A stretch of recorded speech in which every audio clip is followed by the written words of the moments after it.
Império Egípcio. Nós já vimos vários povos da antiguidade. Nós já vimos fenícios, já vimos hebreus, já vimos babilônios, já vimos persas, já vimos caldeus e outros povos que se formaram na antiguidade. Mas agora nós vamos ver um império que ele tem uma característica única: religiosa, a escrita, as construções piramidais, os rituais pós-morte. Nós estamos falando de povos que até hoje, cada achado desses povos nos traz um conhecimento diferente. Cada pirâmide que é escavada, cada túmulo, sarcófago que é aberto, nós vamos ver uma civilização que ela se forma há milhares de anos atrás. Civilização essa que ela está na margem de um dos maiores rios do mundo, do Rio Nilo. Rio Nilo só perde para o Rio Amazonas, para vocês terem uma ideia. Civilização essa que fica em qual continente? Eu pergunto para vocês. Aonde o Egito fica? Em qual continente fica o Egito? No Oriente? Na Europa? E aí? Na Ásia? Na Europa? Na Oceania? Na África? Na América? Qual é o continente que fica o Egito? O Egito é uma das maiores civilizações africanas, que vai estar dentro do contexto de um processo histórico que envolve o cativeiro do povo hebreu, que envolve a relação deles com os romanos. Então, o Egito é uma civilização a ser estudada, admirada e entendida. Na tela para vocês, porque eu, professor Beto Reis, estarei com vocês falando sobre o Império Egípcio. Que foi esse grandioso império? Olha aí, o Rio Nilo, Cairo, a capital do Egito, as pirâmides que tem aqui, próximo das cidades. A gente começa a falar do Egito sob a sua civilização. Como foi a civilização egípcia? Como é que se dava o processo de escravidão egípcio? Como era que se dava essa pirâmide social egípcia? Tudo isso nós vamos ver nesta aula de hoje. E a gente começa com essa civilização. A civilização egípcia foi uma das mais importantes civilizações que se desenvolveram na região Crescente e Fértil. Lembra que nós já falamos do Crescente Fértil, que pega desde o rio Tigres e Eufrates até o rio Nilo? Região fértil ali que poderia ser plantada. Instalada no extremo nordeste da África, ou seja, o Egito fica na África. Numa região caracterizada pela existência de deserto e pela vasta planície, porque é uma região de planície, porque fica à margem do rio Nilo. Rio este que era considerado um deus para os egípcios. Rio Nilo era um deus para os egípcios. A civilização egípcia formou-se a partir da mistura de diversos povos, entre eles amíticos, os semitas e os núbios, que surgiram no período paleolítico, certo? Período da pedra polida, paleolítico. Então, estão vendo que a gente já trouxe informações aqui maravilhosas sobre essa civilização egípcia. Como é que ela se forma? Se forma naquela região chamada Crescente Fértil, que pega desde lá do rio Tigres e Eufrates até o rio Nilo, aquela região toda, aonde, quando nós estudamos o povo hebreu, nós vimos que os hebreus saíram em caminhada por esse deserto, em busca desse Crescente Fértil, dessas regiões férteis. Fica ali no nordeste da África. Aqui, só é olhar para o mapa do Brasil para vocês entenderem o Nordeste. A região lá de cima, que fica mais à direita no Brasil, não é chamada de Nordeste? Pois é, o Egito também ele fica no nordeste da África, certo? É uma região que fica no norte, mais para o lado oeste, tá? Então, o rio Nilo, que forma essa planície do Egito, o rio Nilo tem toda uma importância. Não era à toa que o rio Nilo era considerado um deus para os egípcios. O historiador Heródoto, ele coloca que ele diz que o Egito é uma dádiva do Nilo. O que o historiador Heródoto queria dizer com isso? Que não iria existir o Egito se não existisse o rio Nilo. Um dos maiores rios do mundo. Teve até uma discussão. Quem é maior? É o rio Nilo ou é o rio Amazonas? Ficou nessa discussão aí. Quem que tem mais volume de água? É o rio Nilo ou o Amazonas? E o Amazonas ganhou tanto em volume de água quanto de extensão. O Amazonas que nós temos aqui, é aqui onde a gente se banha. Nos banhamos num afluente do rio Amazonas, no rio Madeira, ou no rio Machado, ou no rio Roosevelt, ou no rio Mamoré, ou no rio Guaporé, ou no rio Candeias, ou no rio Jamari, ou no rio Machado. Todos esses rios que passam no estado de Rondônia fazem parte dessa bacia amazônica, a maior bacia hidrográfica do mundo. E aí, a formação desses povos, os amíticos ali, os semitas, povos que vagavam pelo deserto, os núbios, povos que vão juntar e formar o Egito. E o Egito ele tem uma característica, que vai ser a sua escrita, que era uma escrita, vamos dizer assim, religiosa. Os hieróglifos egípcios eram uma escrita religiosa. Então, olha a cultura que o Egito nos traz. Olha a riqueza de cultura que o Egito nos traz. É por isso que é um dos povos mais interessantes para nós estudarmos da antiguidade, é o povo egípcio. Povo que tinha sua religião. Religião egípcia era uma religião politeísta. Tinham vários deuses. Vão se formar durante o Paleolítico. O Paleolítico é aquela transição da pré-história para a história, quando o homem já está aqui na pedra polida, o homem já está fazendo ferramentas e ele já está se tornando sedentário. O sedentarismo deste ser humano vai formar o Paleolítico, que nós já estudamos sobre isso. Então, este homem, ele para em comunidade, ele se torna sedentário, ele começa a formar núcleos urbanos. Na tela para vocês. Então, os primeiros núcleos populacionais só começaram a se formar durante o período Paleolítico, não, Neolítico, nova pedra polida, período da pedra polida, que é o Neolítico. Saímos do Paleolítico e aí nós vamos ver a característica no Neolítico desses egípcios, onde as comunidades passaram a se dedicar mais à agricultura, caça e pesca. É quando se tornam sedentários, começam a parar em um determinado local, formar sociedade. Quando foi isso? Por volta de 4.000 anos antes de Cristo. Ou seja, há mais de 6.000 anos atrás os egípcios se formam.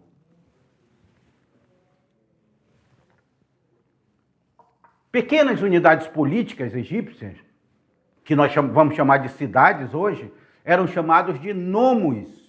Preste atenção nisso. Desses nomos vem o nome de quem governava os nomos, que eram os nomarcas, que se reuniram em dois reinos. Existia o reino do Baixo Egito e o reino do Alto Egito, ao sul. Então, nós temos aqui, essa região aqui seria o Baixo Egito e essa região seria o Alto Egito. Então, nós temos reinos se formando aí dentro do Alto Egito e o Baixo Egito. Agora, uma coisa que eu chamo a atenção para vocês. Vocês estão vendo? O rio Nilo, ele chega aqui, é igual o rio Amazonas. Ele chega aqui, ó, e ele sai ele deságua no oceano, num verdadeiro delta. Olha aqui como ele forma um triângulo, um delta. Um delta é um triângulo. Então aqui essa região é chamada Delta do Nilo. E aqui nós temos sociedades que alagavam, o rio Nilo alagava, fertilizava a terra, quando ele secava, eles começavam a plantar. Então nós temos aqui o Baixo Egito e o Alto Egito, certo? Aqui em Porto Velho, cá, comigo aqui. Aqui em Porto Velho, nós tem o Rio Madeira, né, aqui em Porto Velho. Para quem já veio aqui em Porto Velho, conhece o Rio Madeira. Mas quem não veio, vai conhecer através da aula de História e Geografia de Rondônia. E aqui no Rio Madeira, nós também dividimos o Rio Madeira assim, sabia? Nós dizemos que existe o Alto Madeira. O Alto Madeira, ele fica de uma região aqui de Porto Velho, que tem a hidrelétrica de Santo Antônio, para cima, até o Rio Beni e Guaporé ali. Nós chamamos de Alto Madeira. O Alto Madeira não é navegável. Por quê? Porque ele tem muitos trechos encachoeirados. É claro que as hidrelétricas já cobriram grande parte deles, mas ele tem muito trecho encachoeirado. O Egito também tem muitos trechos encachoeirados. Existe o Alto Madeira lá. Existe o Baixo Madeira, que é onde fica a hidrovia do Madeira, que desce aqui até a sua foz no Rio Amazonas. Que aí é um trecho altamente navegável. Alto Madeira e Baixo Madeira. Assim se forma o Rio Nilo. Existia o Baixo Rio Nilo e o Alto Rio Nilo. Tá certo? Na tela para vocês. Por volta de 3.200 a.C., Menes, que era o governante do Alto Egito, então o Egito que era dividido em dois, ele vai unificar os dois reinos. E ele se torna o primeiro faraó. Faraó é como se fosse o grande líder, o grande rei egípcio. Ê, faraó, eu falei faraó. Então nós temos aí o primeiro faraó, que vai ser Menes, dando origem ao período dinástico que pode ser dividido em 3 momentos distintos. O Antigo Império, o Médio Império e o Novo Império. Então, nós temos aí o Egito se tornando um grande império, porque agora ele tem uma longa faixa de terra. Ele o Alto Rio Nilo, ele se funde com o Baixo Rio Nilo. Menes vai unificar. Ele era governante só do Alto Rio Nilo. Ele disse, não, vamos unificar, vamos pegar o Baixo Rio Nilo e vamos unificar, formar só um reino. Forma o Antigo Império, vai ser o primeiro faraó. Mas qual a importância do rio para os egípcios? Falei para vocês ainda agora que o Rio Nilo é um dos maiores rios do mundo, certo? O Rio Nilo. A extensão dele é grandiosa, ele passa por vários países da África até desaguar no oceano. Qual é? No mar, não é nem no oceano, é no mar Mediterrâneo. Rio Nilo vai desaguar no mar Mediterrâneo, tá certo? E o Rio Nilo, ele representava para os egípcios a vida, a sobrevivência. Porque era na margem do Rio Nilo que eles começaram a canalizar o Rio Nilo e começavam a plantar ali no Rio Nilo. Então, o Egito era uma dádiva do Rio Nilo, por essa importância que o rio tinha para eles. Hoje, quem mora no Baixo Madeira, vocês acham que o Rio Madeira é importante? Para quem mora na margem do Guaporé, vocês acham que o Rio Guaporé é importante? O Rio Machado? O Rio Roosevelt? O Rio Aripuanã? O Rio Machadinho? O Rio Jaru? Vocês acham que é importante esses rios? Imagina para os egípcios lá naquele momento. O rio era riqueza, era poder, era transporte, era alimentação, era subsistência, era fértil Então, tem essa importância do Rio Nilo. Olha aí na tela para vocês. Então, nós temos essa importância. O Rio Nilo é um importante rio da África, formado a partir da influência de 3 rios primordiais. Lembrando, o Rio Nilo é formado por 3 rios, tá? Que é o Rio Nilo Branco, o Rio Nilo Azul e o Rio Atibara. São 3 rios que formam o Rio Nilo. E esses rios desembocam no Mar Mediterrâneo. Tá? Então ele vai e corre até o Mar Mediterrâneo. E sua bacia hidrográfica abrange muitos países do continente africano. Exemplo de países por onde passa o Rio Nilo. Nós temos Burundi, o próprio Egito, ele passa pela Etiópia, ele passa pelo Quênia, ele passa pela República Dominicana do Congo, ele passa por Ruanda, passa por Sudão, passa por Sudão do Sul, que é um dos países mais novos aí. Ele passa pela Tanzânia e Uganda. Ou seja, o Rio Nilo corta várias regiões da África. Então ele vem fazendo todo o seu percurso. Olha a riqueza que tem histórica até ele sair aqui nesse delta. E aqui é o Mar Mediterrâneo. Aqui nesse outro mapa ele mostra aqui, ó, próximo daqui do Mar Vermelho. Aqui é o Mar Vermelho. Olha aqui o Mar Vermelho. Esse Mar Vermelho tem história, né?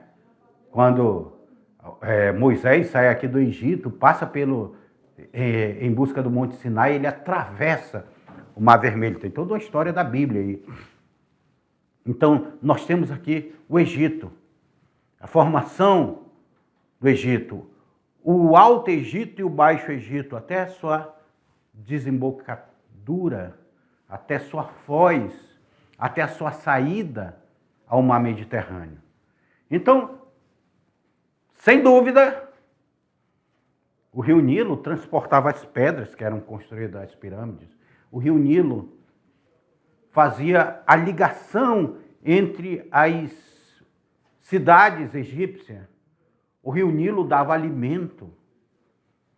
Um dos deuses do Rio Nilo é o crocodilo do Nilo, que é temido crocodilo do Nilo. O Rio Nilo, ele fertilizava a terra com seus humos, com a sua fertilização natural. Então, o Rio Nilo é um deus para os egípcios. E aí nós temos essa cidade aqui, ó. Cairo. Cidade do Cairo é a capital do Egito, aqui, ó. Vê aqui que ela fica à margem do Rio Nilo. Aí quer comparar o Rio Nilo dessa largurazinha aqui com o Rio Amazonas. É meio complicado, né? Meio complicado. Mas até hoje o Cairo, olha aqui, ó, nós temos plantações à beira do Rio Nilo. O Cairo, ele é uma capital, o Cairo é cheio de história, tem um museu do Cairo, eu sou louco para conhecer o Museu do Cairo, porque lá no Museu do Cairo nós temos histórias vivas desse povo que viveu aí nessa região africana. Tem todo um contexto histórico do Cairo. Vocês pensavam que o Egito era só areia e deserto? Apresento para vocês a capital do Egito. Apresento para vocês o Cairo. Na tela para vocês. Heródoto. Lembra que eu falei ainda agora para vocês sobre Heródoto? Que é o pai da história, Heródoto aí. Um grego, conhecido como o pai da história. Ele dizia que o Egito era uma dádiva do Rio Nilo, em alusão à importância desse rio para o crescimento e consolidação dos egípcios enquanto sociedade imperial. Então, do Egito se tirava alimento, muito alimento do Rio Nilo. Os egípcios tiravam muito alimento do Rio Nilo. E como se formava a sociedade egípcia? Olha essa pirâmide social. Aqui em cima estava ele, que era um deus vivo, tá? Considerado um deus vivo. Estava, eu falei faraó. Olha aí, ó. Estava o faraó. essa pirâmide social egípcia. Depois do faraó, vinham os nobres e os sacerdotes, em uma outra parte da pirâmide social. Depois, vinham os guerreiros, tão importantes para os egípcios, que eram os soldados. Abaixo dos soldados que protegiam o Egito, estavam os escribas, aqueles que eram ligados aos sacerdotes, aqueles que escreviam os hieróglifos, aqueles que registravam em símbolos sagrados, que os hieróglifos eram símbolos sagrados, registravam nas paredes dos templos, nos pergaminhos, a história do Egito que nós conhecemos hoje. Abaixo tinham os comerciantes. Depois dos comerciantes vinham os artesãos, os camponeses e, por fim, segurando a pirâmide social, estavam os escravos. Os camponeses trabalhavam no campo, eram homens livres e tinham escravos. Então, essa pirâmide social do Egito, ela é interessante para que nós possamos entender essa formação. Acima de todos eles estava o faraó. O faraó egípcio, ele é considerado um deus vivo. Ele é o próprio Deus, é a própria representação de Deus. Os egípcios, eles eram politeístas. O que é isso, professor? Eles tinham vários deuses, assim mesmo como os gregos, assim mesmo como os romanos que nós iremos estudar. Egípcios, gregos e romanos, eles eram politeístas. Qual foi um povo da antiguidade que nós já estudamos que era monoteísta? Qual foi? Qual foi o único que eu coloquei aqui que era monoteísta? Hã? Quem foi, alunos? O povo que nós estudamos aqui da antiguidade que desenvolveu uma religião monoteísta. Foram os hebreus.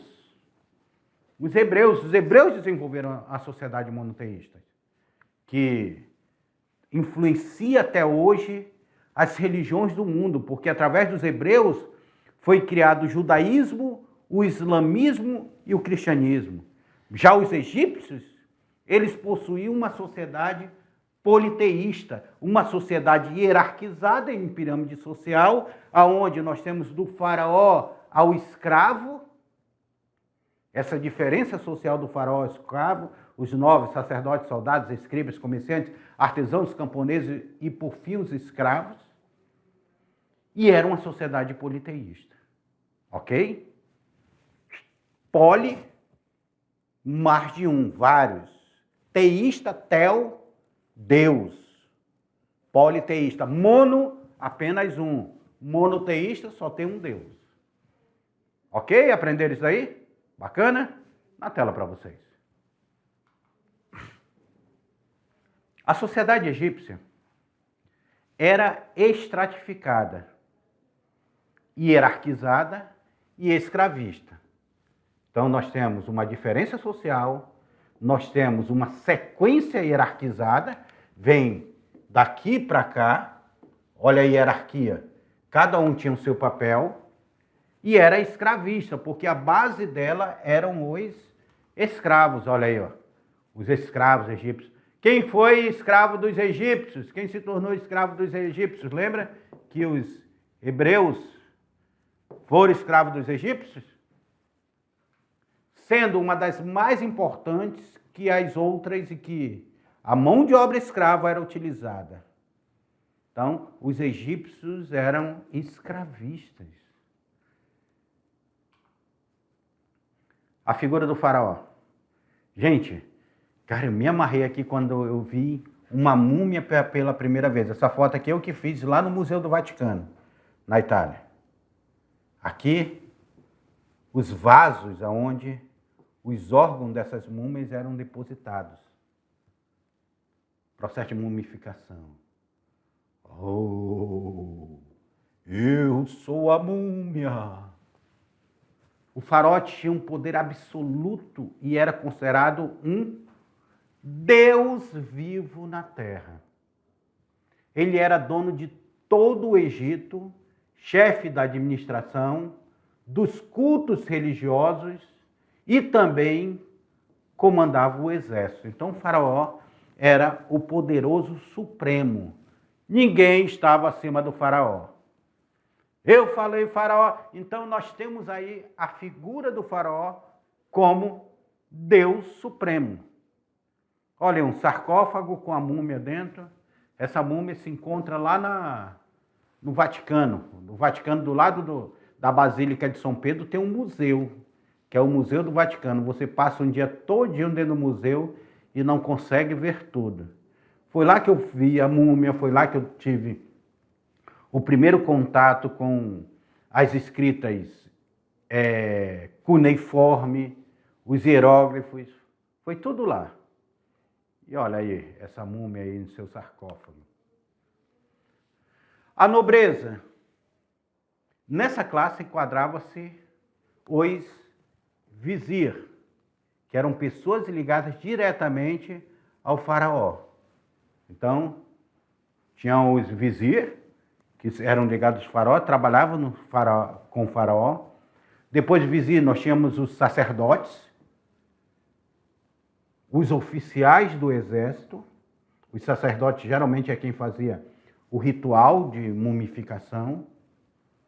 Os oficiais e suas famílias.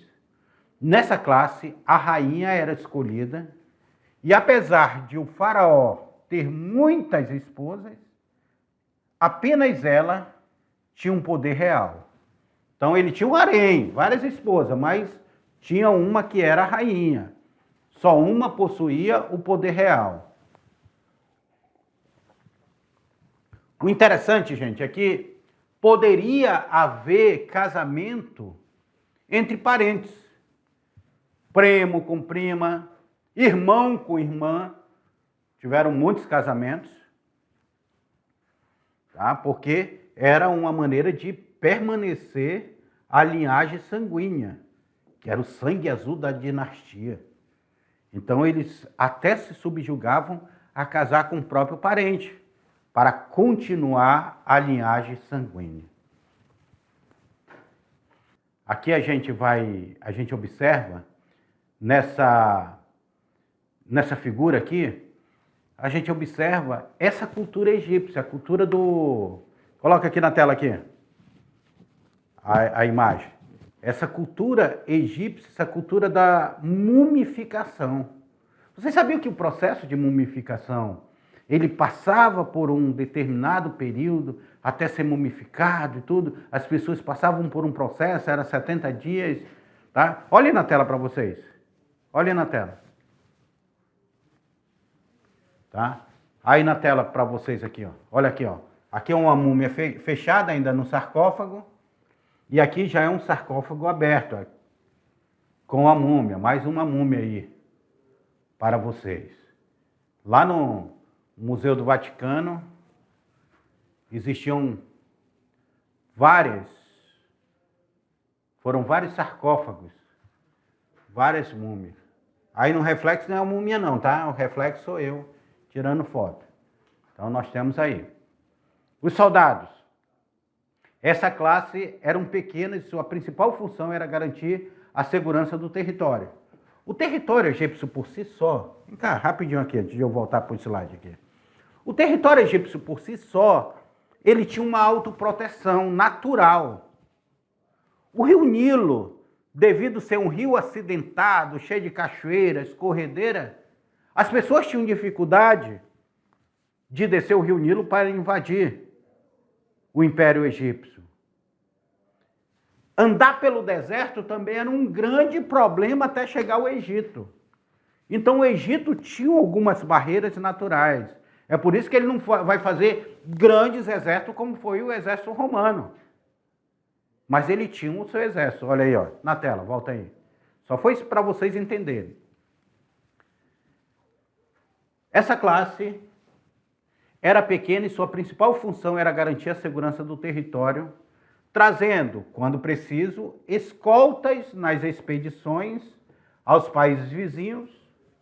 Posteriormente, Devido às invasões e à necessidade de uma defesa mais sólida, o exército e a tecnologia em combate foram aumentados. Tá certo? Considerado uma classe muito importante, os escribas eram os únicos que poderiam seguir carreira como administradores ou ingressar no serviço público. Os escribas aí, olha a função dos escribas. Eram os caras que entendiam da escrita, eram os caras que poderiam ser administradores, poderiam estar dentro do serviço público. A escrita servia para registro de tudo o que acontecia no cotidiano egípcio, e devido a ela é quem conhecemos um pouco da história dos habitantes da margem do rio Nilo. Graças a essa escrita deixada pelos escribas, eles registravam tudo. Tudo era registrado. Tinha também os artesãos, é claro. Como é que vai fazer um sarcófago tão bonito? Tinha que ter o papel do artesão. E essa classe era formada por pessoas com habilidades em todos os tipos de artesanato. Alguns trabalhavam em aldeias e produziam artefatos para o comércio local. Já os mais habilidosos eram convocados a trabalhar com o faraó e para a classe da nobreza. Então, eu quero o seu serviço aqui para mim, eu quero uma vestimenta, eu quero uma joia, eu quero um ornamento bonito para o meu palácio. Aí era o papel do artesão. Os camponeses. Os camponeses era a classe, era formada pela maioria da parte dos antigos egípcios. Eram pessoas que trabalhavam nas lavouras a fim de gerar todo o sustento necessário para a subsistência dos egípcios. Eles ficavam com parte do que era cultivado, mas a grande maioria arrecadada permanecia com os donos da terra, que eram os nobres ou o faraó. Parece o nosso dinheiro, que fica a grande maioria com os impostos, né? Não é diferente até hoje não, viu? Aí nós temos os escravos. Estudiosos divergem quanto à existência dessa classe no Egito Antigo, tá? Mas o que se tem mais concreto é que os escravos eram pessoas capturadas em guerra e serviam como mão de obra. Eram uma minoria, já que em toda a história egípcia poucos foram as guerras, em comparação a outras civilizações. O pessoal tem mania de dizer que as pirâmides foram construídas por escravos. Não tem? Mas não. Existia o pagamento de sal. O sal era tão precioso que existia o pagamento de sal. Com sal. Por isso que vem a palavra salário. Vem daí. Então, quem trabalhava nessas pirâmides, às vezes, eram artesãos, eram pessoas qualificadas. Claro que tinha mão de obra escrava, mas eram pessoas qualificadas que trabalhavam. Atenção. Só que chega um determinado do Egito que ele vai decair, ele vai ter que ser incorporado ao Império Romano. Foi por isso que chegou ao fim o Egito. Ele passa a ser incorporado ao Império Romano. É a decadência. É claro que foram milhares de anos depois que o Egito existiu para ele ser incorporado ao Império Romano. Vamos ver aí na tela para vocês aí. A incorporação do Egito ao Império Romano ocorreu em 30 a.C., após a derrota de Cleópatra. Lembrando que eu quero lembrar vocês que não só teve uma rainha chamada Cleópatra, tiveram um monte. Tanto é que essa Cleópatra era a Cleópatra VII. Então Marco Antônio vai conquistar Cleópatra na Batalha do Ácio, seguida de seu suicídio. O faraônico reino de Ptolomaico, último vestígio do domínio helenístico no Egito, tornou-se uma província romana sob o comando direto de Otaviano, mais tarde conhecido como Augusto, o primeiro imperador de Roma. Então, o Egito vai cair na mão dos romanos. São os romanos que dominam o Egito. Mas também olha a falange que os romanos tinham. Olha o exército que os romanos tinham. As colunas, falange, toda essa estrutura, um exército altamente treinado, um exército que estava em constante batalha. É por isso que não tem como a gente entender bem como é que cai o Império Romano. Foi uma lástima do Império Romano. Mas dizem que até hoje o Império Romano não caiu. Ele apenas se transformou. E aí nós temos aqui o faraó. A decadência dos faraós. Na tela para vocês. Olha essa figura aí, que top, cara. No fundo lá a pirâmide, o exército romano chegando, indo de encontro ao Egito. Essa anexação transformou o Egito em uma região mais estratégica e rica do Império. Devido à sua produção agrícola, especialmente do trigo, essencial para alimentar a Roma, né? Além disso, o controle do Egito fortaleceu a posição de Augusto, consolidando seu poder político, econômico no Mediterrâneo. Não é à toa que ele vai se tornar o nosso, como falou aqui, primeiro imperador de Roma, o Augusto, que era Otaviano, que conquista o Egito. Então, estudar a história do Egito é perceber que cada povo teve sua importância e teve sua contribuição com o que vai vir depois. Os romanos, ao invadirem o Egito, eles também vão trazer um pouco da cultura egípcia para esse mundo romano, que era a cultura helenística, aquela cultura que misturava o grego e o romano, mas que também tinha um pouco da cultura egípcia. E são três grandes povos da antiguidade que vale muito a pena a gente se debruçar para estudar. É o povo egípcio, é o povo romano e é o povo grego. Porque desses povos nós vamos herdar a cultura, a língua, o modo de ver, de viver. O Império Egípcio, com seus deuses, vão perdurar por muitos anos. E aí nós vamos ver ele sendo dominado pelo Império Romano. E aqui nós chegamos, felizmente, final de mais uma aula, né? Mas eu quero lembrar vocês que nós teremos a revisão desta aula e teremos a atividade dessa aula. Mas me fala aí, como foi o momento interativo? Foi bacana? Eu quero que vocês comentem no chat, tá? Todo momento interativo, na aula passada nós fizemos um momento interativo e eu preciso que vocês comentem comigo, porque eu estou com o canal ali aberto para dialogar juntamente com você. Então, aluno da mediação, professor presencial, espero vocês na revisão e na atividade. Até lá!